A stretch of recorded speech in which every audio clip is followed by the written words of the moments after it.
জনাব শিশির মোহাম্মদ মনির, আপনার কাছে আছে একটা ছোট্ট কথা বলি। আমি বিএনপি নেতা মির্জা আব্বাস এটা বলেছেন, তলে তলে আওয়ামী লীগের সঙ্গে আতাত করে ছাত্রলীগকে ভোট নিয়েছে শিবির। বিষয়টির উত্তর কিভাবে দেবেন? আমি এই সমস্ত কথার উত্তর দেওয়া আমি চাই না, কারণ I think this is very bad attitude. আমি নিজেও কখনো কাউকে গালিগালাজ পছন্দ করি না, কেউ গালিগালাজ করলে আমি এগুলো উত্তরও দিতে চাই না। আমি মনে করি এটা খুবই মানে কোনো ডিপ কোনো কথা না। না, একটা অভিযোগ তো আছেই।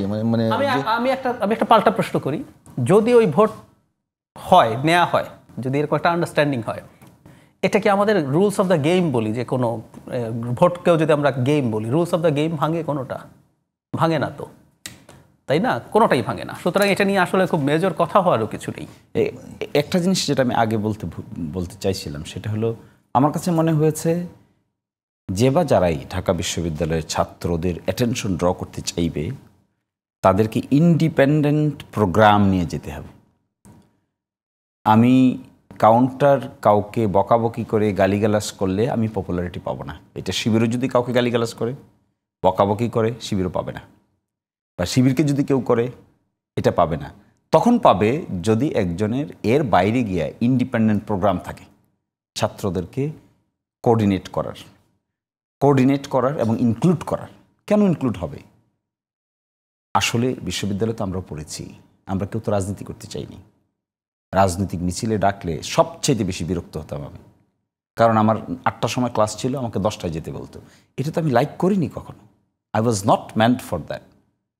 I secured my position in the university admission test in the top of the list.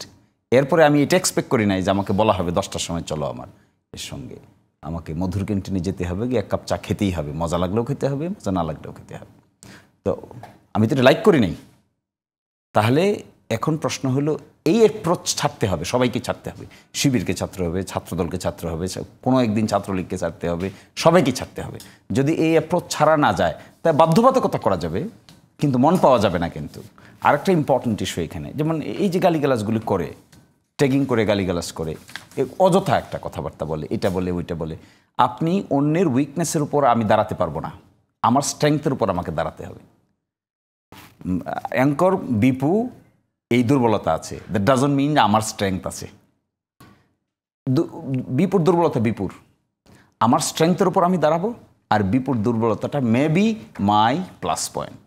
কিন্তু আমি যদি দাঁড়াই বিপুর দুর্বলতার উপরে, আমি যে কোনো সময় কলাপস করব। আমি ছাত্রদলের ভাইয়েরা, আমাদের ছোট ভাই, আমরা এদেরকে চিনি ব্যক্তিগতভাবে, অনেকদেরকে চিনি।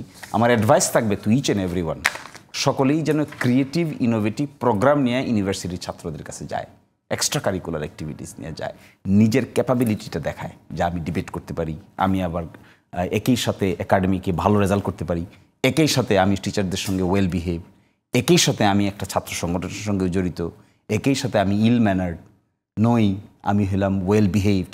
এই জিনিসটা লিডারশিপ পর্যায়ে প্রমাণ করতে হবে। আর সোশ্যাল মিডিয়ার যুগ তো অল্পতেই ছড়িয়ে যায়, অল্পতেই জেনে যায় সব।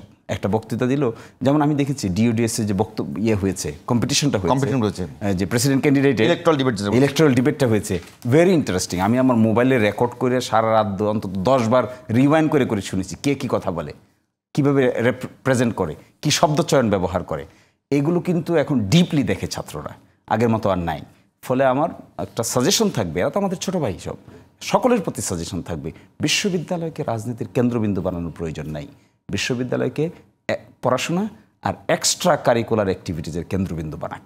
এটা যদি বানাইতে পারে না, country will find leadership, effective leadership. শুধুমাত্র কি রাজনৈতিক ইতিহাস ঢাকা বিশ্ববিদ্যালয়ের আছে, প্রচুর আছে, বক্তব্যে আসে, বিবৃতিতে আসে।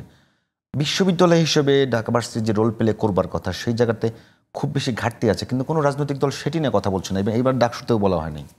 না, এবার দেখলাম, আমি বলছি যে কয়েকটা ছাত্র সংগঠনের ইশতেহার ছিল আমার কাছে, ইশতেহারে দেখলাম তারা বলেছে রিসার্চ অর্গানাইজেশন হিসেবে তারা রিসার্চে বেশি কন্ট্রিবিউট করবে। ঢাকা বিশ্ববিদ্যালয়ের কিন্তু রিসার্চ ফান্ডিং ভেরি পোর এখন।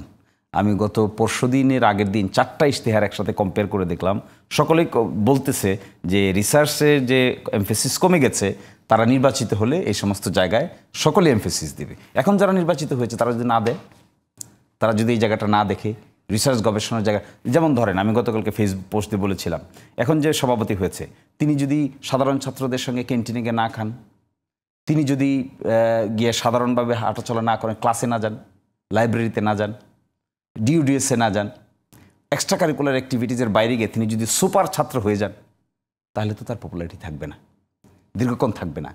এই পদ হোল্ড করার পরেও, এই পজিশনটা হোল্ড করার পরেও কে কি বিহেভ করে, এখন এটা সাংঘাতিক একটা অ্যাসিড টেস্ট এদের সামনে। এইটা যদি তারা করতে পারে, তাহলে ওই যে জিয়াউর রহমান সাহেবের একটা কথা ছিল না, তিনি বলতেন যে I will make politics difficult for the politician. তো এরা যদি এরকম এক্সাম্পল সেট করতে পারে, একটু আগে জাহিদ ভাই বলছিলেন, এরা যদি এরকম এক্সাম্পল সেট করতে পারে, তাহলে ভবিষ্যৎ নেতৃত্বে যারা আসবে বা আসতে চাইবে তাদের জন্য একটা ডিফিকাল্ট সিচুয়েশন ক্রিয়েট হবে, যে কি করলে পরে ছাত্ররা তাদেরকে অ্যাকসেপ্ট করবে। I hope they will do this.